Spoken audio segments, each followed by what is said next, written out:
You're listening to the Cinemental Podcast. Shall we begin? Welcome back to the Cinemental Podcast, where we discuss mental health themes from cinema, television, and popular culture.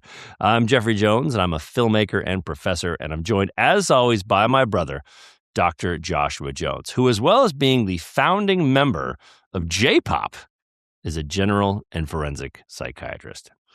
That's right, Jeff. J-Pop, not Japanese pop music, but Jones pop music. Jones pop, yeah. Yeah, it is wildly unpopular. Am I in your boy band, or is this just your own thing? Yours is solo act? You're not in the boy band. Well, that might be why it's unpopular. You just don't have the vocal range. Yeah, that's fair. All right, we want you to start your week off right with our podcast. So we drop a new episode every Monday morning at 9 a.m. Eastern.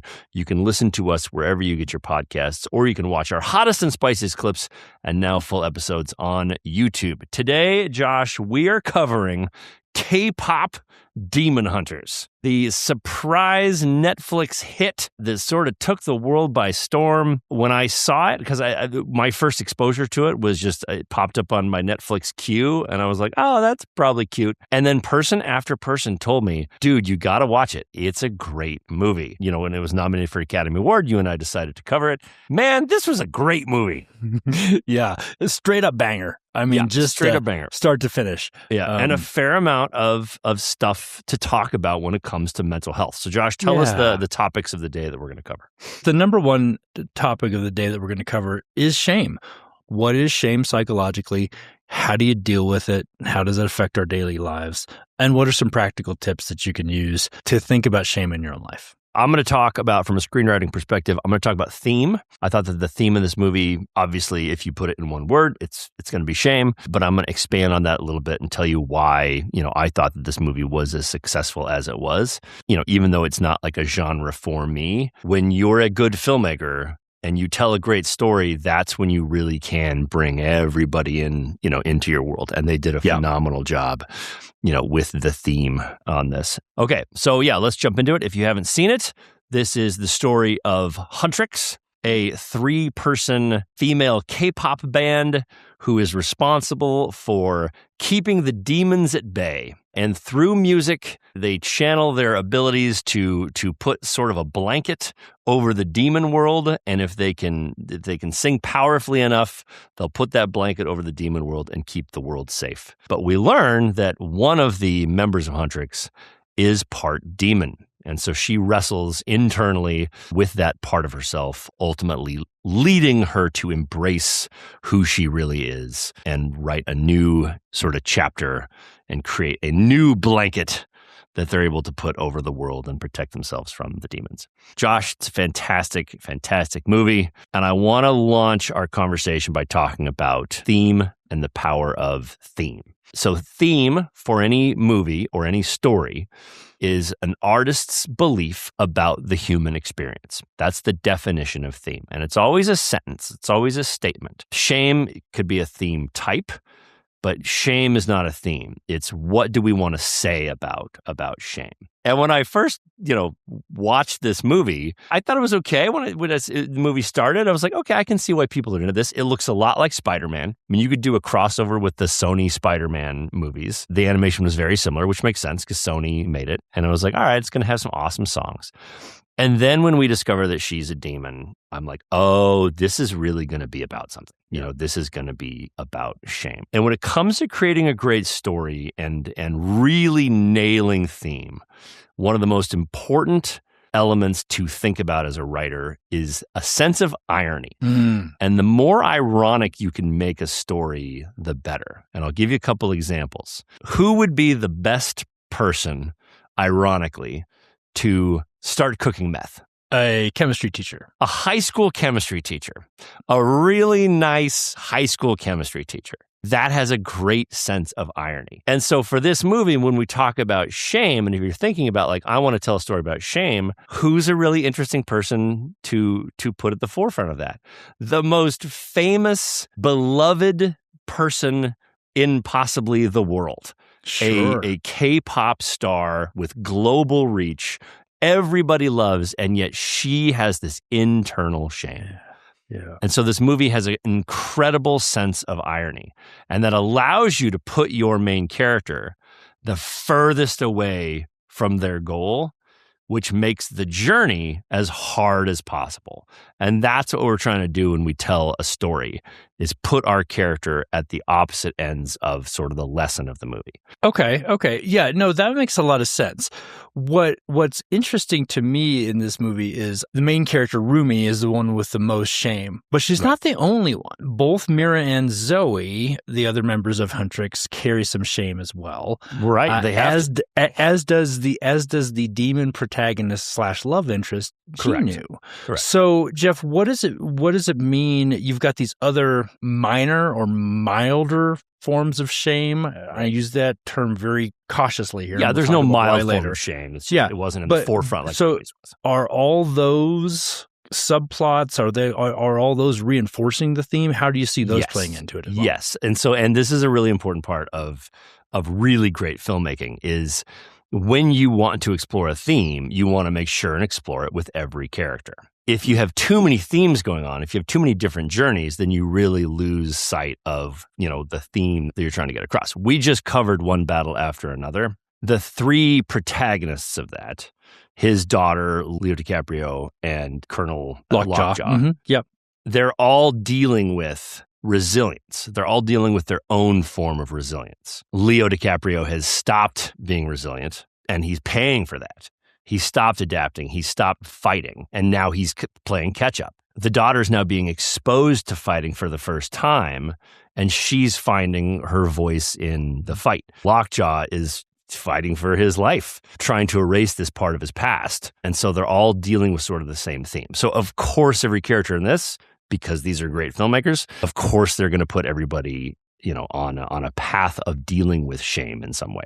So you want to put your character as far away as humanly possible. And so there's something in screenwriting called the lie the character believes, okay? And it's essentially the anti-theme. And so if the theme of this movie is put your shame out there, put your true self out there, and that's the way to live a happy life, it's brilliant to make your main character, the lie that she believes is, I have to cover up this part of myself at all costs.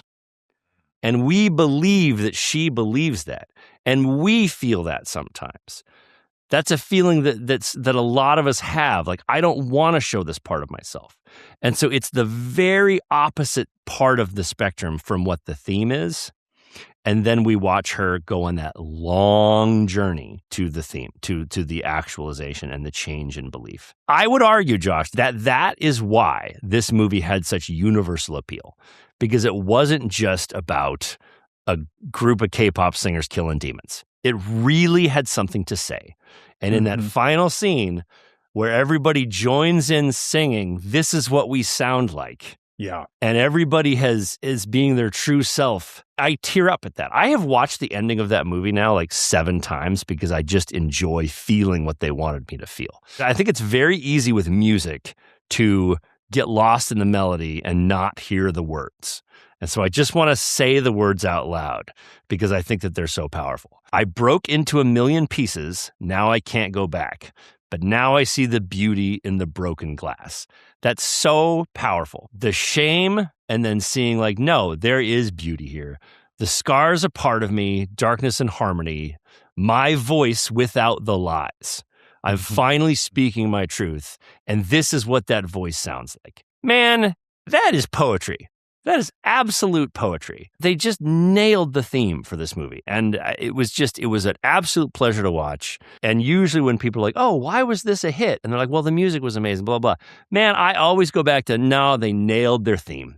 They really told a story, and they're masters at storytelling. And I think that that's what happened here. You do love theme, and I see your point. And I think it's really hard to make a universally or wildly accessible movie about shame because it can become incredibly heavy-handed. I'm thinking of a lot of very heavy, Oscar bait type movies that are a lot about shame, right? But they're incredibly heavy-handed. They're certainly not accessible for popular culture.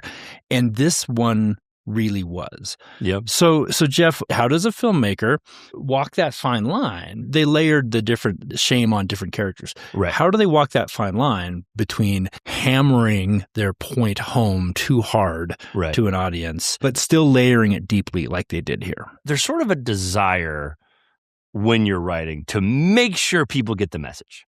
Sure. And what you do when you do that is you stop telling the truth and you start hammering the point. When you take a step back and it's like, let's let the point breathe a little bit and let's tell the truth as well and as best as we can, that's when things like really land. And I'll give you an example from this movie. It's in the beginning where the girl's like, they're like, whoa, this is going to be a really tough show. This is going to be long. This is going to really stress us out. We get to eat a bunch of carbs. It just really speaks true to like who those girls are. And even like if a man were to write these things, they would be problematic. Thank God it was a woman who wrote this. But like when their eyes have popcorn popping out of it, when they're like attracted to the boys and when they like fall in love with their abs and they like are drooling. Those are such a cool statement about like just sort of teen culture that are funny. And so those are layered in because they're true, because you're saying all the things that are true. And so if you stick to the truth and not the heavy-handedness, and you tell the funny parts as well, that's when stuff stops being such an emotionally manipulative thing, and you can have a lot of fun. I loved those little moments. At the very end, when they're finally sitting in the spa for the first time, and then they all just start crying because they're like, oh, I can't believe we finally get to do this. We're best friends. Ah! And it's like, that's an emotional moment, but it's hilarious because it's true, because, you know, teenagers sort of have those emotional reactions to things. And we know that, and it's funny, and we can make fun of that. Remembering that, like, the audience does want a break from the message and the hammering home. Yeah. We want to feel a little levity. And things are funny, you know, like everything that's negative and emotionally charged is also very funny. And telling the truth about that is what's great. There were a lot of little funny bits in this movie, but are you ready to move away from theme? Because I want to fanboy out a little bit about some of the just funny stuff they put in. Yeah, fanboy out, and then we're gonna, because you know shame was the theme. Dr. Josh is gonna tell us all about shame. Well, first, the way that they told the characters' backstories at the beginning was so well done, because they did it in kind of this mockumentary style that you've seen time and time again of interviewing fans at shows and fans geeking out. And so I thought that was so well done, and it was so quickly and deeply done. Yeah, and I really appreciated it. They hid the exposition in telling us who these people were in honest fan interviews. Really well done. The other two characters who I just could not get over loving were the interdimensional hopping tiger and the three-eyed creepy ass bird. Raven. And these two characters were, I mean, they were obviously comic relief. They were the Rosencrantz and Guildenstern of the movie, but every time they popped on screen and every time that crazy smile from the tiger was there, and then he flopped his tongue out with the invitation. I mean, it was just wild. And I also appreciated in this movie where the characters pointed out the ridiculousness of it, in the ridiculousness of some things in the context of the movie. Like at one point, she asks Jinyu, "What's up with the bird and the hat?" And he's like, "Oh, I made the hat for the tiger, but the bird keeps stealing it." I mean, it's just like, oh, okay, you also think that these are hilariously ridiculous characters. Yeah. And going back to that, Josh, because it's such a comic relief, but layering comic relief with, again, the truth is what makes things so funny. And you know, one of the funniest things that the cat did was actually knocked over the plant. Oh my God. And then was trying his best, but he didn't quite have the dexterity to do it. But it was honest. Like that cat was like, "Oh shoot, let me get that." That's true to that cat, and that's why it's so funny. You know, we're just watching something be truly itself. You know who was amazing at that back in the day was Mr. Bean. Mr. Bean, his comedy was so weirdly honest. I remember there was a bit he did where he was the guy that was just going ting ting ting ting ting ting ting ting ting in the back of Chariots of Fire. It was like da da da da da da, and he's just doing the ting ting ting, and he just like sits there and he just gets bored at some point and like tries to start reading a book. Yeah, if that was your only job, you'd get super bored. And just finding those little moments of truth. This movie was layered with them, just littered with them. And Jeff, I think that reference probably definitely spoke to the K-pop Demon Hunter fandom. There's a lot of crossover. All right, Josh, the theme was about shame. This movie was about shame. Tell us a little bit about shame. And I'll kick it off with this, Josh. I loved the final song. I thought that the final song, What It Sounds Like, was better than Golden. And Golden was the one that was nominated for the Academy Award. I really thought that What It Sounds Like is better. They're essentially the same song. Golden is about living your truth. And there's a really powerful moment in the movie where she's singing about be like you're born to be, all these things where it's like, I'm finally telling my truth as she's hiding herself. Sure.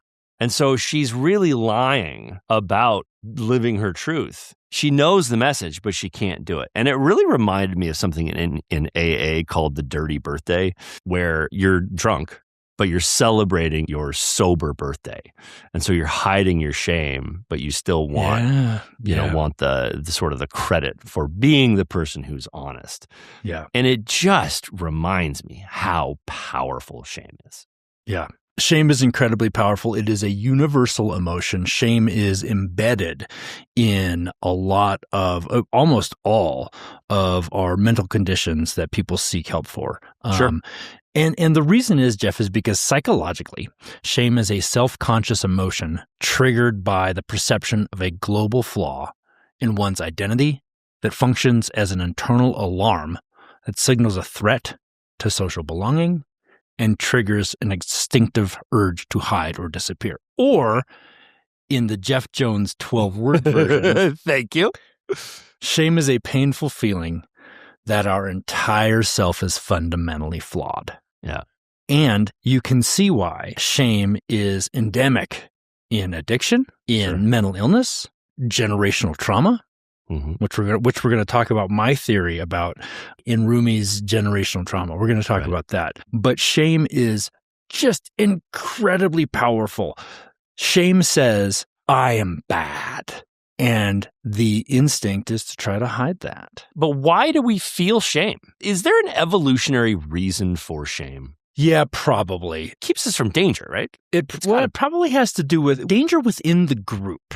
So it probably evolved as part of social survival. Shame likely developed to keep us in line with group norms. Sure. And the pain of shame warned our ancestors that they were at risk of being kicked out of the tribe, which would have meant death back in the day. Right. It likely evolved biologically, your brain literally triggering your fight, flight, freeze response used for physical threats for this social threat, which back in the day led to the physical threat of being kicked out into the club. Yeah, back in the day, it was probably more useful than it is now when we're just not as in danger. Here's what I really want to point out. Shame, like all other emotions, isn't good or bad.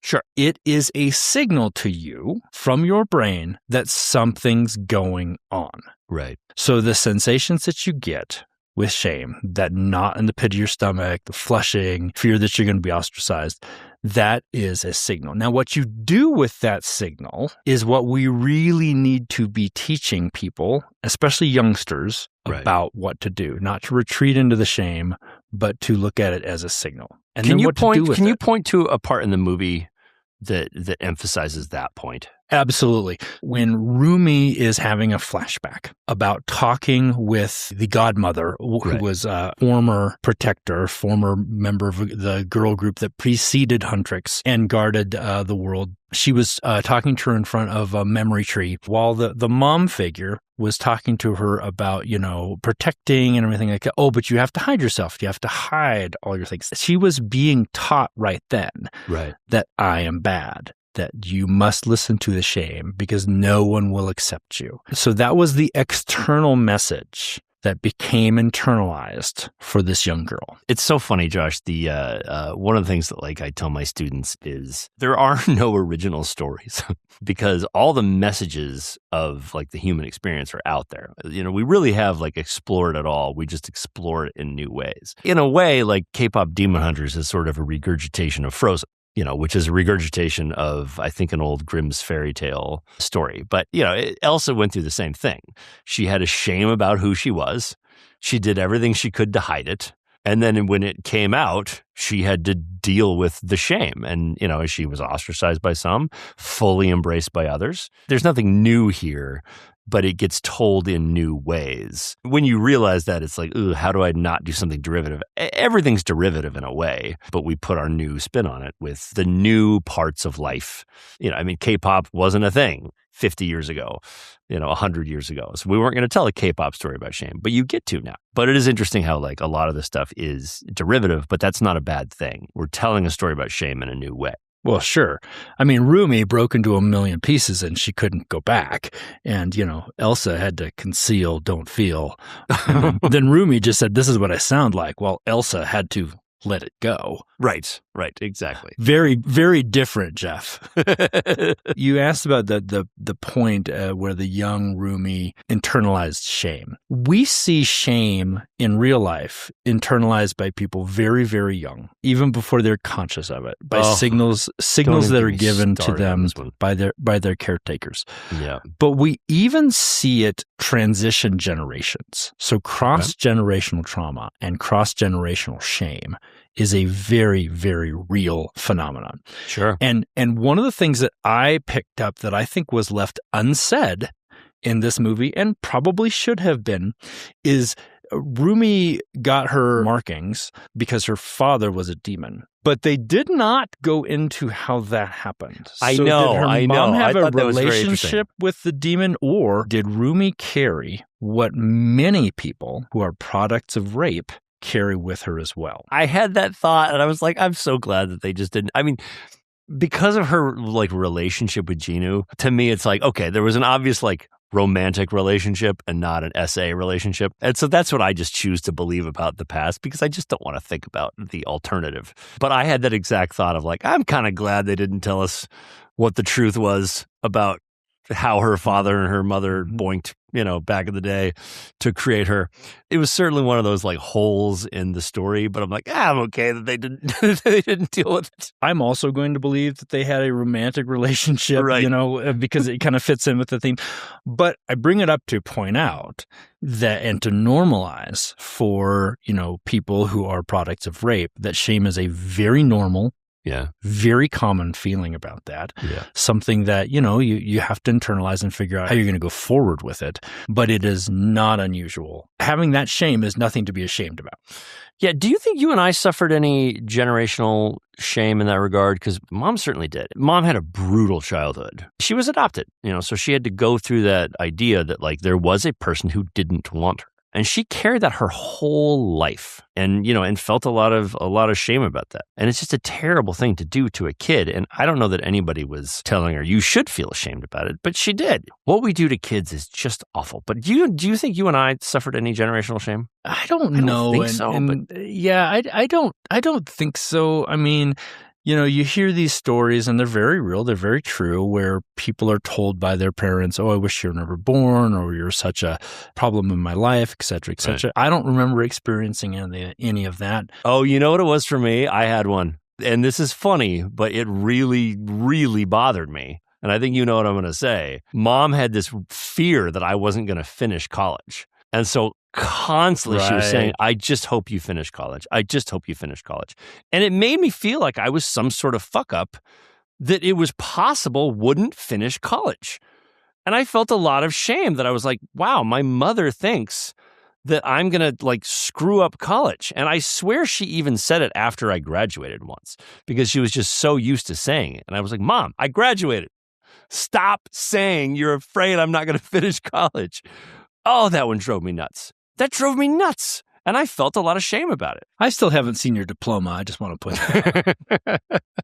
Thanks. All right, let's get back to K-pop shame. Yeah. So you've got shame. Everybody's got shame. It's a universal experience. What do you think you do about it, Jeff? Sure. What do you do about it? Are you asking me? Well, I was asking, what do you think? Then I'm going to shame you because you're going to be wrong. Right. So just get into it. I'm not the psychiatrist. Lay it on me. What do people do about shame? You're right. We all feel it. A lot of it probably comes from childhood. I know that at some point my kid's going to go to school and someone's going to be like, ooh, you're into that. And she's going to feel shame. And Sure. I am going to punt that fucking kid across the playground. It just happens. It happens to everybody. And man, I'm going to be so upset when it finally happens, to my kid. So do you have to do therapy about shame? You don't. I mean, you can identify some of these things yourself. I do think that you're going to be held accountable if you go to a therapist and say, hey, I've got this thing that I'm working on. I've got this shame that I carry. I want to tackle it. I do think you'll be held accountable, and some people may have better outcomes and tackle it better if they work with a trained therapist. Yeah. But one of the things you do is that you recognize the shame signature in yourself. Okay. These are the physical sensations of shame that act as early warning signs to move from emotional reaction to logical awareness. And we use this concept in all forms of, therapy and mental conditioning. Dumb that down for me, Josh. Oh, that was the dumbed down one. That was the dumbed down version, Jeff. Okay, let me try and dumb it down even further. Okay. All right. So you want to identify the early warning signs that you're having a shame reaction. Okay, so identify the feelings of shame. Yeah, the feelings, even the sensations, the body sensations. Maybe you get flushed. Maybe you have this urge to hunch your shoulders. There we go. When we did There we hunch go. your shoulders. Yep. I think maybe I just needed an example. Yeah, so identify your shame reaction. Okay. Another thing you want to do is give yourself a self-compassion break. Okay. Combat the I am bad narrative by acknowledging your pain and treating yourself with the same kindness that you would offer a friend. Okay. Easier said than done. I have this conversation constantly with my wife. She will do things for a friend and then not let that friend do those same things for her. And I have to say, sweetie, you feel good when you help your friend. Let your friend have that same feeling and help you. And it's like, no, I don't want to be a burden to my friends. And it's like, it's not actually a burden. It's fun to be there for a person. This is one of the things that I have struggled with the most in my journey in mental health and battling depression is I am always there for everybody else. But if somebody offers me a helping hand, I have in the past rejected it because I didn't want to be a burden. I bet in a way, even though you're aware of it, you always will to some extent. That will always kind of be a part of your makeup. Sure. I mean, look, as we're talking about these things to combat shame, it's not you do this one time and the shame's gone, right? It is a constant reanalysis of what's going on. It's one battle after another, man. It is literally like you are hunting the demon inside of yourself with some K-pop. Sure. What are some classic things that people feel shame about? The biggest one that I see, and I see it over and over and over and over again in my work, is something having to do in the realm of sex. Sure. Whether it is that they themselves were traumatized. Mm-hmm. One of the most perverse things about sexual trauma, about trauma at all, is that the person who's traumatized, especially if they're traumatized as a kid, feels shame and guilt as if they could somehow have stopped it. Right.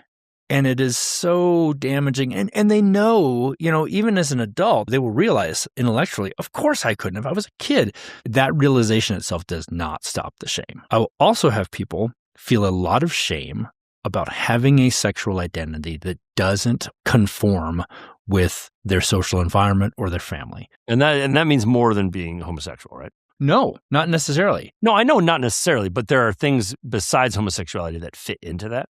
Oh, sure. I mean, people have shame. People have lots of shame about their kinks, even if their kink is, something that is not infringing on the rights of others, it's not illegal or anything like that. I mean, we don't talk about our sex lives, right? There's a lot of shame, a lot of societal shame that goes along with that. Sure. People who were coming out, especially many years ago, had a lot of shame about being homosexual or a lot of shame about being trans. And you see that battle being played out in our society nowadays. Look, I am not homosexual, but I'm really glad that I just had my colonoscopy so I can stop lying to people and say I've never had anything on my butt. So I would hear, I would hear. Oh, I feel like you just shamed me. I feel like you just shamed me, Josh, by not responding to that. I did respond to that in a way. I'll move right past it.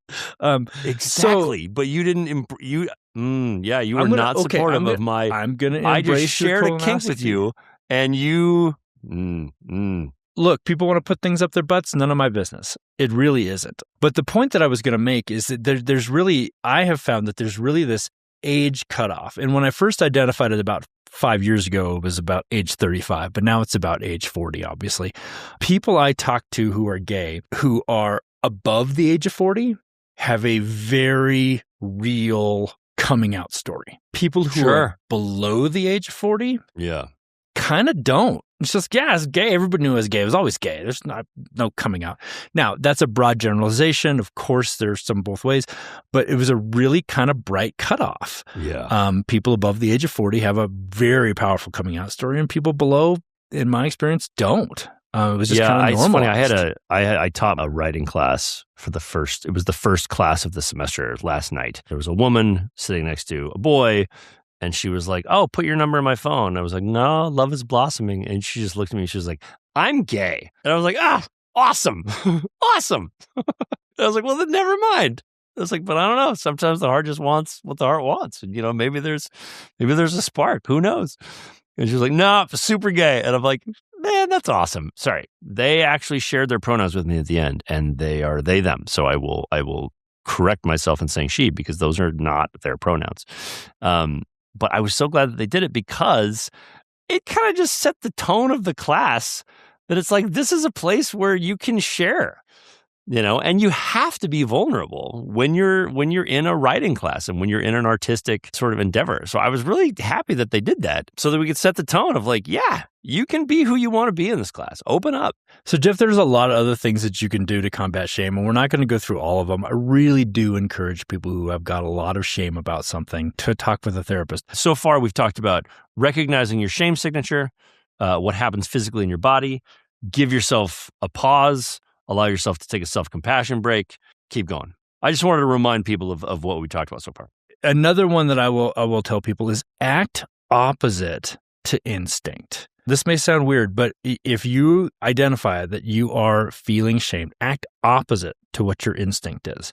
So one of the most important things here is to break the cycle of withdrawal by sharing your experience with a trusted person who has earned hearing about your shame. Speaking it aloud does have a lot of power. Talk to me about opposite action, because is opposite action just the act of talking about it? No, not always. But if your shame reaction is to bundle up, act opposite of that. Take that coat off. Yeah. Now, there is no harm that is going to come. There's no physical harm that's going to come to you. If your shame reaction is to, try to think of another good one here. People who are losing their hair, putting on a hat. Put on a hat, take it off. Yeah, take it off. Yeah.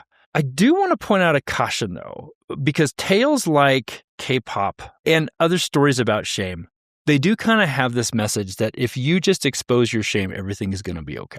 Right. And that is just not the real world. Right. So while I do think that shame is something that we need to combat, you owning and having power over what is shameful to you is important.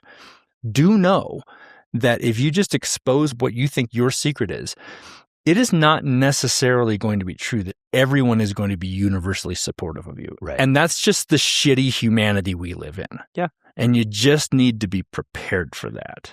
Yes, but the flip side of that coin is that once you do sort of let that fly, it'll be easier to find your tribe.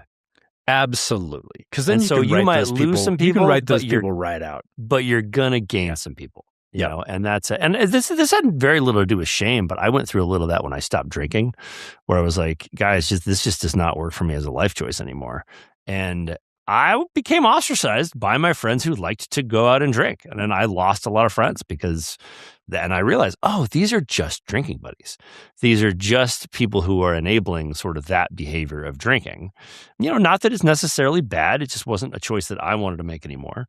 But it was like they were only interested in drinking with me. And then that helped me find, sober people who were more interested in like doing the activities that I like to do, and talking about things that I like to talk about, just go on coffee dates, go out to lunch with each other.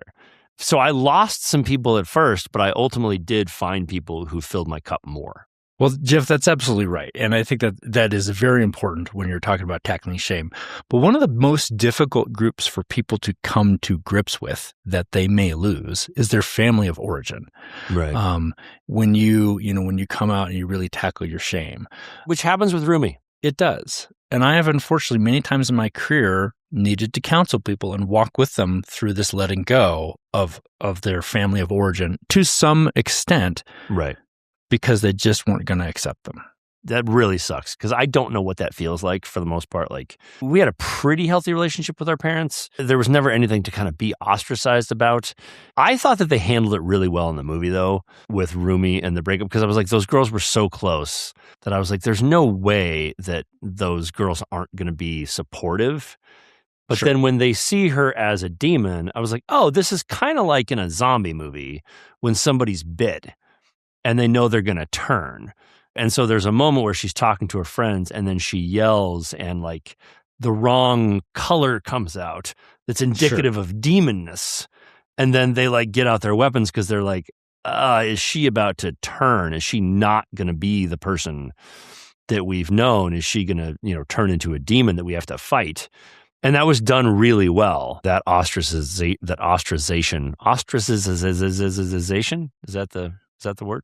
The shunning, yes. The shunning. Yeah. I thought it was done really well in the movie. Yeah. And then, of course, they reconciled. I mean, I thought that the one along that same line, when she had the conversation with her adopted mom, and she realized that she could not go back, that the mom was only going to accept her if she covered up who she was. That is also a very real dynamic that happens in families. Yeah. You have to live your truth, I mean, maybe. Talk to me about this, Josh. Do you think it's okay for people to make the decision to not sort of come out because they're afraid of losing their tribe and because they're afraid of losing their family? And their family's worth more to them than not living their truth? Everyone has to walk their own path. Right. I have counseled people who were making that decision. Right. That's not for me to say. That's for them to decide what's most important for them. And if that's really what they wanted to do, I mean, I, as a mental health professional and a helper of people, are going to help them do that. Right. Do I have the experience that a lot of people who try to do that end up changing their mind? I do, but it's not universal and individual results will vary. So you own your shame. Right. This is the thing. It is yours. I say that as if it's like as if it's a good thing. I don't think it's a good thing because I think it causes a lot of pain, but you're the one who owns it. Other people may have taught you what shame is, but you get to decide how you tackle it on your timeline. Right. No one else's. Yeah. And I think that kind of speaks to what you're asking. That's well said too, because you might come out. And I'm saying come out not in just the narrow window of sexuality, but like you might come out with whatever your shame is and have a friend who's like, dude, get over it. And you have to get over that. You have to get over it right now. You shouldn't feel that way anymore. Yeah, yeah. And it's like, well, that's not great advice. That's like not... you got to just deal with sometimes you got to dip your toe in the water. Sometimes that's the best that someone can do right now. And so sometimes you got to carry that secret with somebody because they have to do it on their own time. They can't be forced. People can't be forced to deal with their shame on your timeline. It's got to be on their timeline. And sometimes that means carrying a secret with somebody or for somebody. Yep. And I don't think there's anything necessarily wrong with that. I think that's just part of being a good friend and knowing that we're all works in progress. Thinking back to what you said a little bit ago, I mean, I never felt that kind of pressure from, mom was so liberal. The only time I felt any shame is when I came out to her as straight. And she's like, are you sure you're not gay? It'd be super cool. Be really great if I had a gay son. Yeah. I wanted to write that as a sketch, but I don't think that I can. But it's like sitting down and being like, it's time, son. The dad talking to the boy and it's like, it's time. And the mom comes home and it's like, oh, I got tickets to the opera. And they're like, Mom, you got to sit down. I'm straight. It's like, what?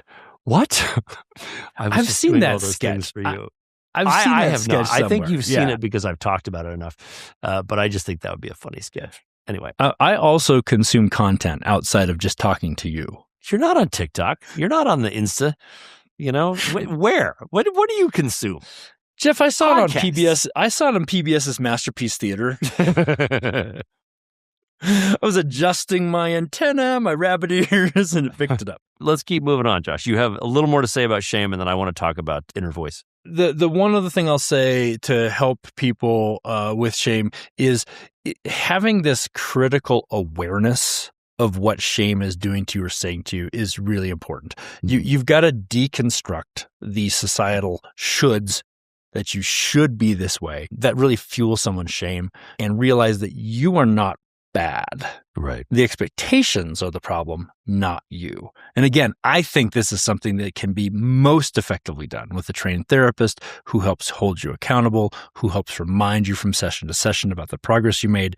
Right. But those are the big hints, Jeff, that I have is recognize what your shame reaction is, give yourself self-compassion breaks, act opposite to impulse, including sharing your experience with a trusted person who has earned your trust, and the critical awareness that you're not the problem, the societal standards are. Yeah. We talked a little bit earlier, Josh, about some of the things that people might feel shame about. You brought up sort of the biggest one that you tackle being sexuality.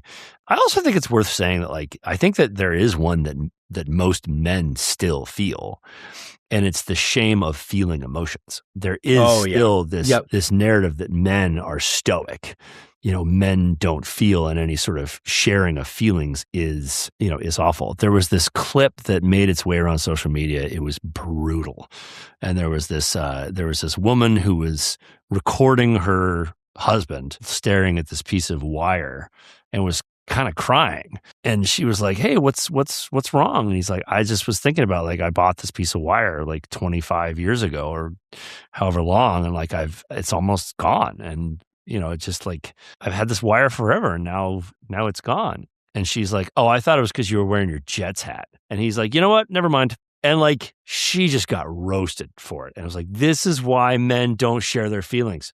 And that's absolutely right. It's really tough for men to still find people who we can share our feelings with and not feel shameful that, we feel those things. And that's one of those things that I got over a long time ago. I could give a fuck, and I lead with just emotion. And it's one of those things where when I'm in a group of men, I tend to share my emotions on things very early and let them know I'm a safe place to have feelings with. And there will be times where I'm in a group and somebody, oh, blah, blah, blah. And I'm like, you can feel that way about my emotions, but I don't care. But usually I'll have guys come and be like, yeah, I kind of feel the same way sometimes. And it's I think especially as men, we can help create sort of those, for lack of a better term, safe spaces to, talk about our emotions. But that is a big one. That is a really big one that we still don't talk about enough. And I think that's why we have this, male sort of loneliness epidemic.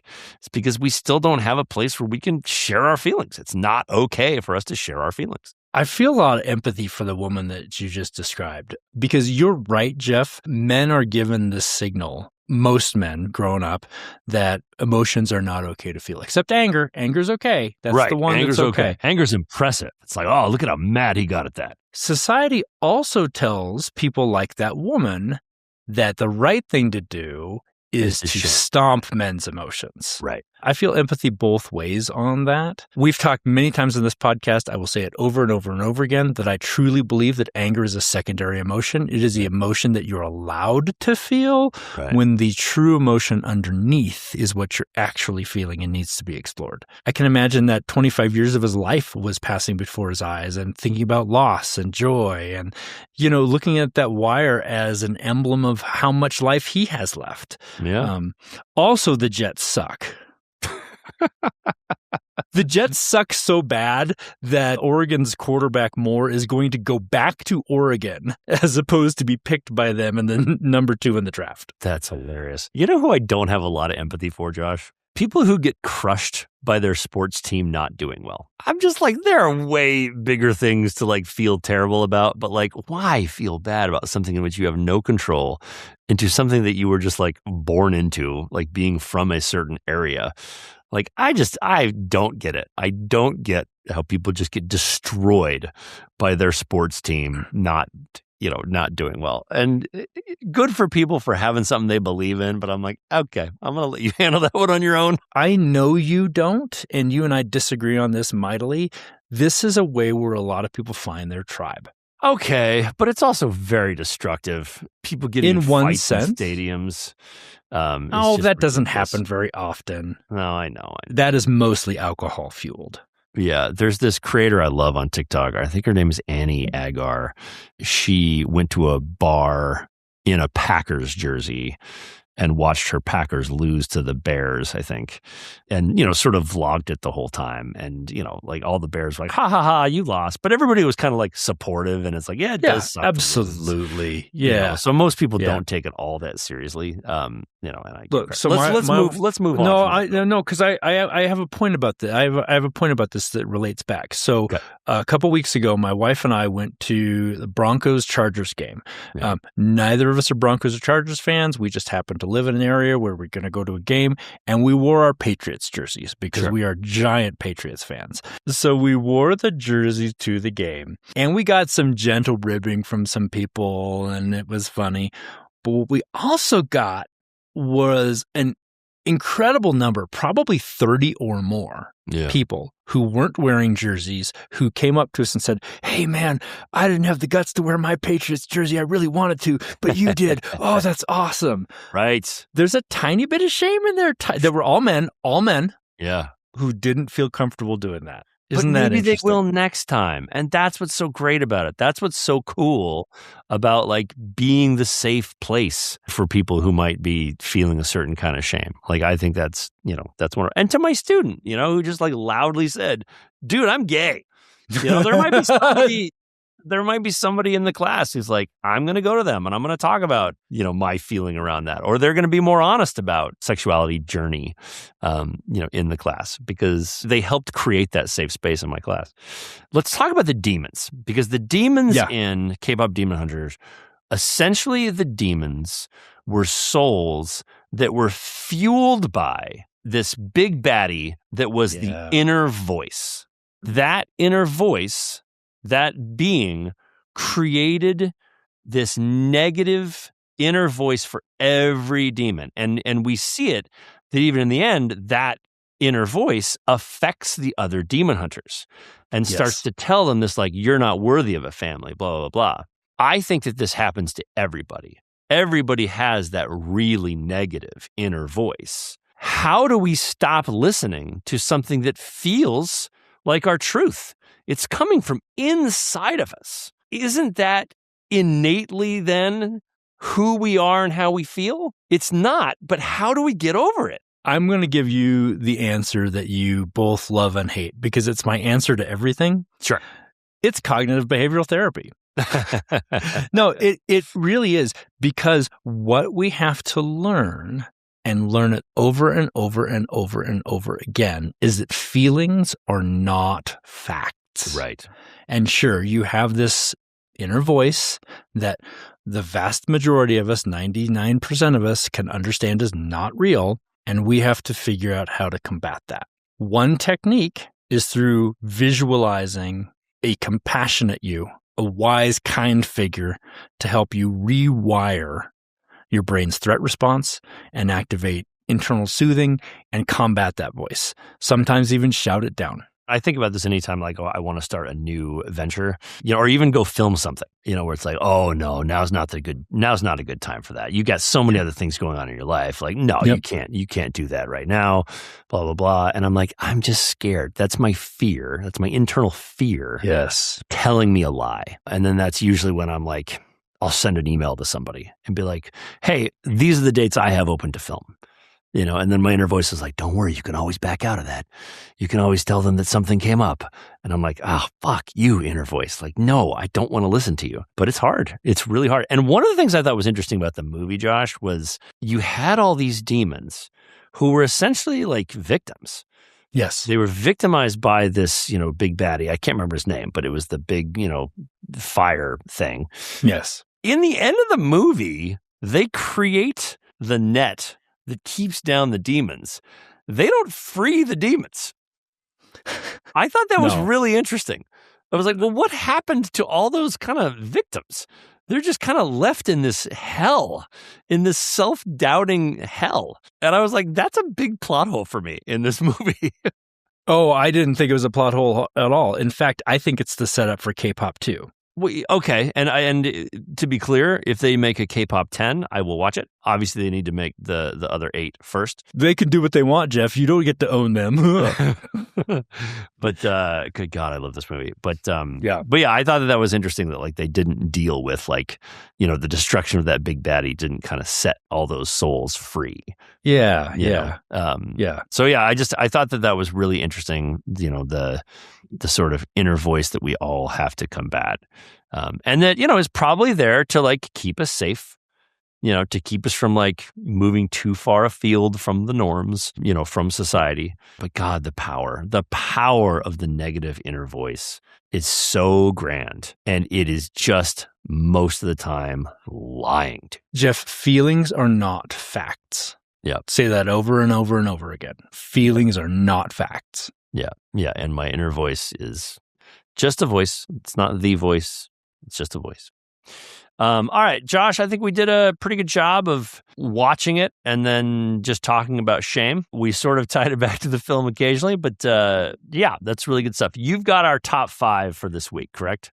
Yeah, I do, Jeff. And look, I want to go back to talking about what shame is, right? Okay. We talked about shame is probably an evolutionary technique to keep us in line with group norms.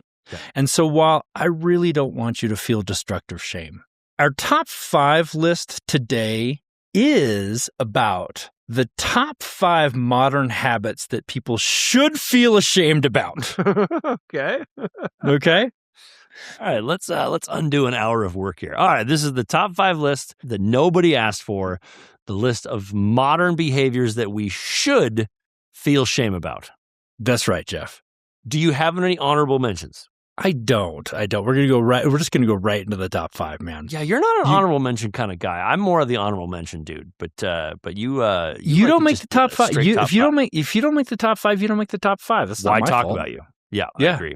At number 5. It's the ghost and resurrect texting style. This is the habit of ignoring time-sensitive text for like 3 weeks, only to reply with "LOL, true," as if the conversation hasn't been dead and buried.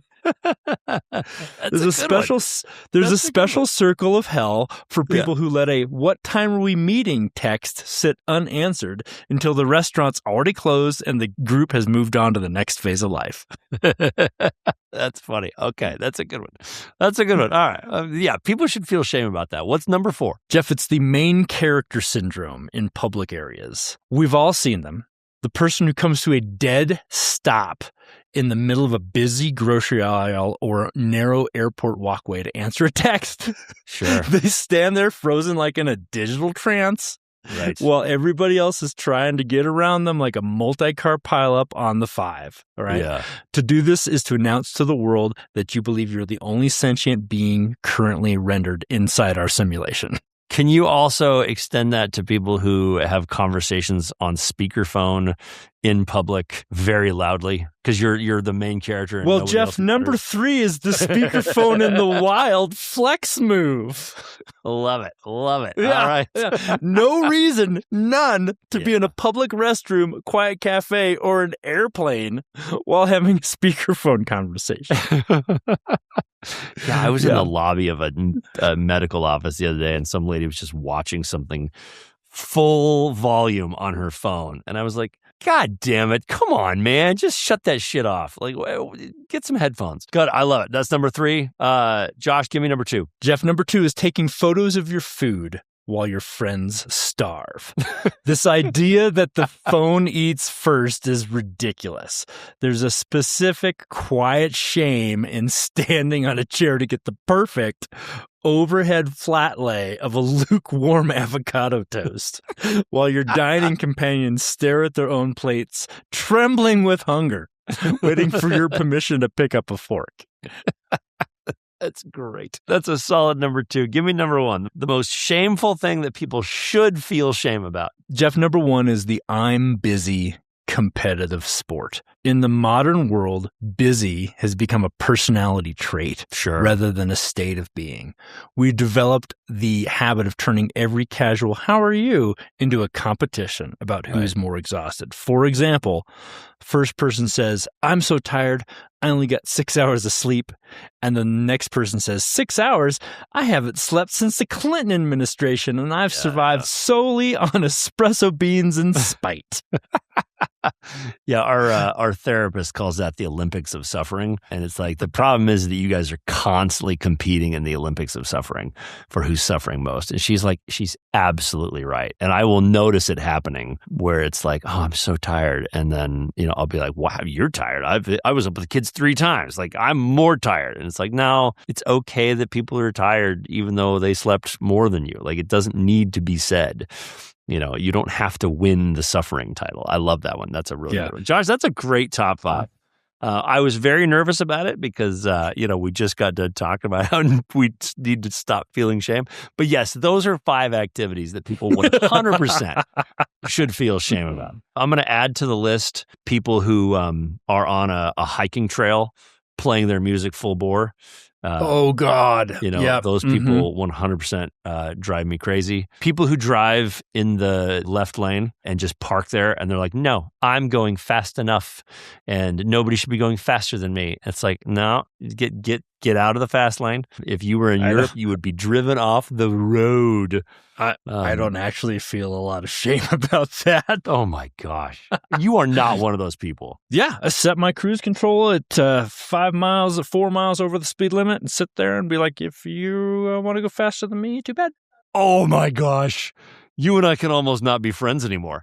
That is a hill I will die on. Last one I got for you, Josh, in terms of ones I think you could add to the list. People who don't put shopping carts away. I have a very, very smart MD PhD friend who says that is his test as to whether or not somebody has antisocial personality disorder. Yep, I believe that. Although I did hear from a guy at Costco that was like, we actually like it when you don't put your cart away because it's a break for us to go out and have to collect them all. And it's like, it's just something we can do nice and slow and nobody can kind of question you about how long it took. So he's like, we actually kind of dig it when you don't put your cart away. And I was like, well, that's interesting. It's like, I could see doing it to help out someone who's just exhausted. It's all a matter of perspective. All a matter of perspective. Anyway, Josh, that was a great top 5. Once again, that was the top 5 list that nobody asked for of modern behaviors that you should feel shame for. Josh, thank you for that. Jeff, let's talk for just a second about that I'm busy competitive sport or the Olympics of suffering. That actually is I've not heard that term, the Olympics of suffering. I'm definitely going to steal it. Sure. But I've been doing a lot of reading and thinking about leadership and what are habits that good leaders do. One of them that keeps coming up is stop telling your busy story. Right. Everyone's busy. And I think that is actually really important.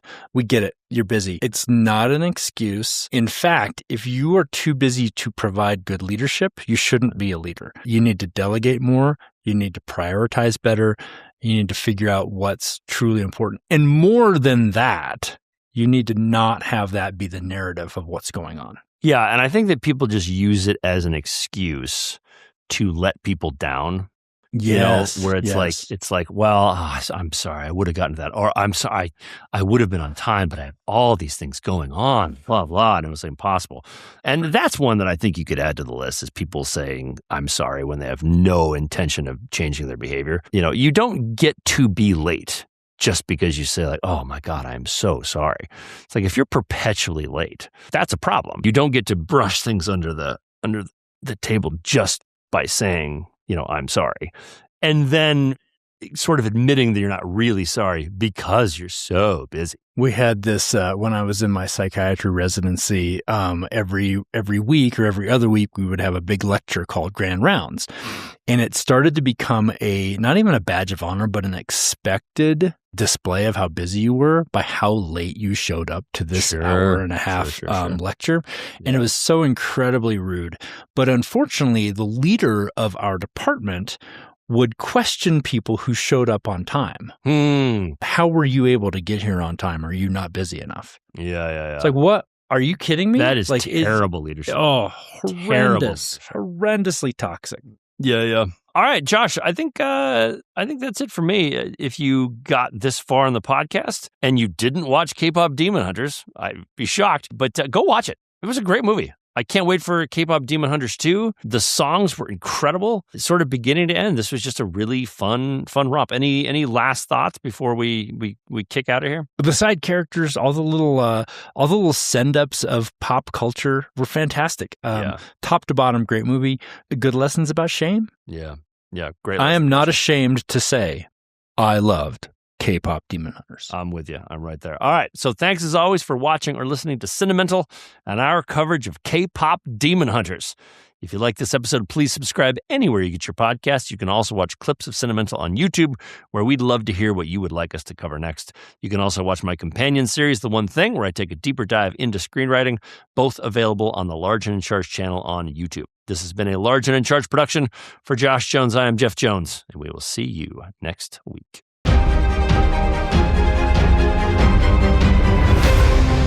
I want you to hit me as hard as you can.